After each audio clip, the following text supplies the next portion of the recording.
más parada, Granja con carrera 77 y Avenida Cali. Sí, yo soy Roberto Cuervo, soy pues muy apasionado por el tema de los paisajes sonoros. Vengo estudiando esto ya de lleno desde que empecé a hacer mi tesis doctoral, que llevo mucho tiempo con la inquietud, pero pues llevo ya haciendo un estudio, una investigación sistemática del tema de los paisajes sonoros. Mi tesis se llama ¿Cómo escuchar la ciudad? La experiencia de los paisajes sonoros urbanos. Parto de 3 preguntas. Uno es ¿a qué suena la ciudad? La ciudad en general, no una en particular, pero mi estudio es Bogotá, entro por ahí, pero he hecho estudios en Barcelona, en Tokio, en Buenos Aires.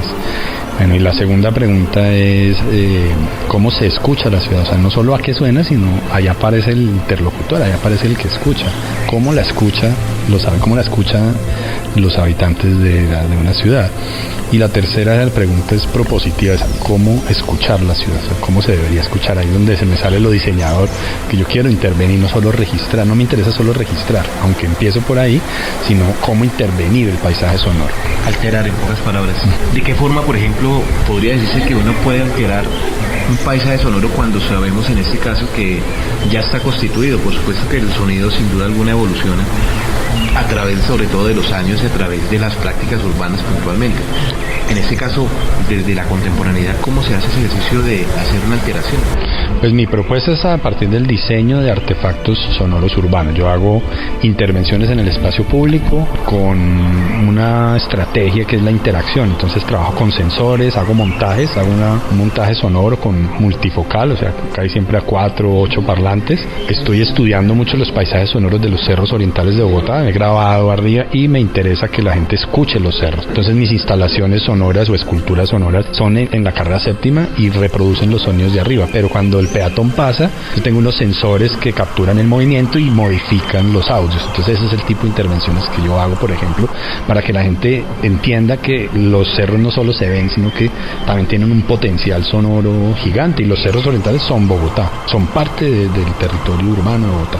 Los cerros de aquí arriba son Chapinero, hasta arriba, y pasan la montaña y sigue siendo Chapinero un pedazo. Por ejemplo, me interesa mucho el tema del agua, entonces he grabado mucho los paisajes sonoros subacuáticos de algunos ríos en la ciudad, grabo con hidrófonos, también grabo por fuera y hago instalaciones con esos sonidos, tratando de decir los ríos suenan y tienen un paisaje sonoro particular que hay que cuidar y que tiene un potencial.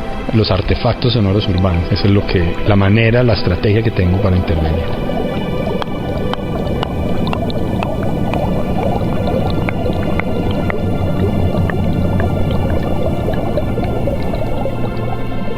¿Cuál es la connotación particular y personal que usted quiere dar o quiere dar a conocer con este ejercicio que hace?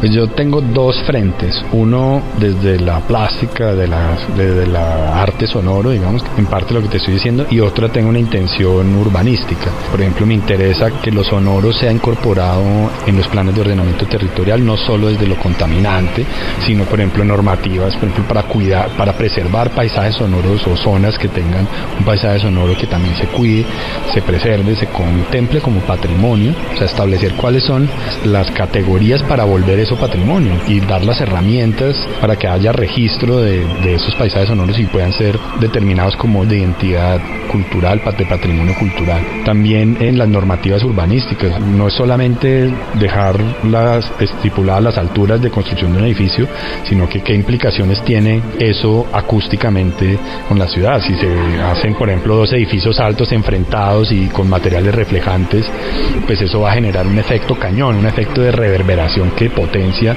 los sonidos. Entonces ahí uno puede intervenir como tratando de mitigar un poco el tema de los sonoros. Desde la contaminación es la manera de abordarlo y de empezar por ahí. Yo creo que la segunda pista que yo daría sería desde lo cultural, tratar de sentar muy bien las bases de cómo registrar los sonoros desde lo patrimonial. Políticamente eso tiene como un impacto. Esos 2 frentes, ¿no? El urbanístico, un poco normativo, pero también como el tema de la cultura sonora. Creo que si más personas tienen esto en la mente, como hacen conciencia de que se debe tener cultura sonora como se debe tener cultura visual, pues creo que también es importante.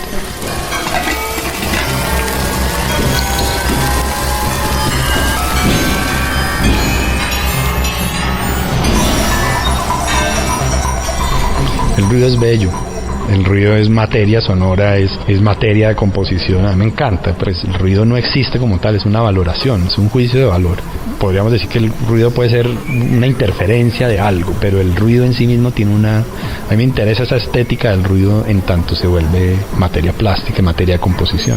Pues esto de los tiempos del ruido fue para mí un descubrimiento muy interesante, de cómo un ruido en Bogotá en el siglo XVII, en 1687, tiene un impacto que 3 siglos después todavía se habla de eso, de los tiempos del ruido en el imaginario colectivo de los bogotanos, al menos de los mayores. Más bien las dinámicas de las ciudades pues son muy distintas. Yo diría que las zonas urbanas que son más compactas de cualquier ciudad pues siempre tienen mayor decibeles, al menos ruidosas. Yo no sé, es que la actividad, por ejemplo, una zona de esparcimiento, una zona de entretenimiento, pues podría decir es ruidosa, ahí nadie puede dormir, pero pues si yo estoy ahí de rumba no quiero dormir, entonces lo ruidoso al contrario me genera dinámica, vida. No hay ciudades más ruidosas que otras. Me ha interesado mucho, por ejemplo, el tema de los vendedores. Es muy interesante lo que pasa allí, es muy característico de cada ciudad. Me interesa muchísimo el tema de las aves, el tema del agua. Por ejemplo, yo hice un mapeo fuerte en Barcelona y encontré que los patinadores, los que hacen tabla, y eso, tienen unas sonoridades increíbles, que son muy particulares, que son muy características pues, de ciertas zonas de Barcelona, seguramente de otras ciudades, pero allí hay como unas plazas que se han determinado para eso y tienen mucha vida urbana y desde lo sonoro me pareció como que me llama mucho la atención.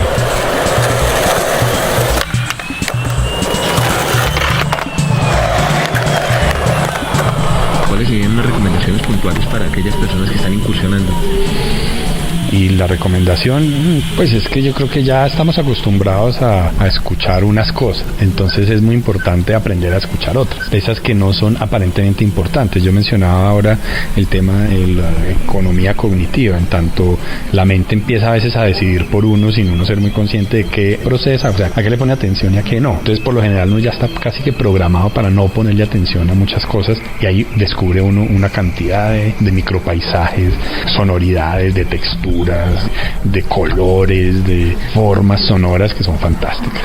Pues hay como unos autores de lo de los paisajes sonoros que me parece que hay que leer siempre, que uno se va a meter en esto, pues Pierre Schaeffer, Murray Schafer, Michel Chion, Hildegard Westerkamp, Barry Truax, bueno, en fin, hay como una línea que si uno lee eso le va a dar muchas pistas para entender la ciudad, para entender el paisaje sonoro, el concepto del sonido, más allá de la acústica. No me interesa tanto la versión de ingeniería acústica, pero en cambio esta otra sensibilidad, yo creo que desde Pierre Schaeffer por allá, o desde Luigi Russolo en 1916 cuando escribe El arte de los ruidos, o Pierre Schaeffer que empieza con sus investigaciones en el año 47 y termina en el año 66. Para mí ese sería el texto que hay que leer de primero, que es el Tratado de los Objetos Musicales. Eso es, por ahí hay que arrancar.